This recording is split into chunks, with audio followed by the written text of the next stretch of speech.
Hello Ananya. Hi sir.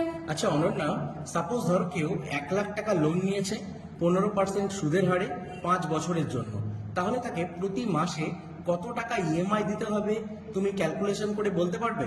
হ্যাঁ sir, পারবো। কিভাবে করবে?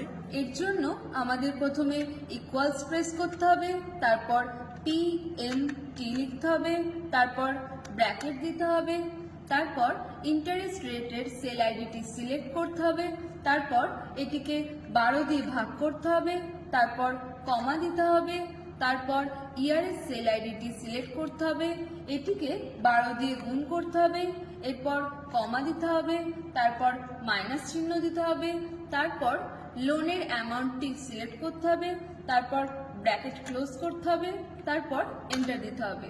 এভাবেই আমাদের প্রতি মাসের ইএমআইটি চলে আসবে। বাহ, খুব সুন্দর হয়েছে। Thank you sir. ওয়েলকাম।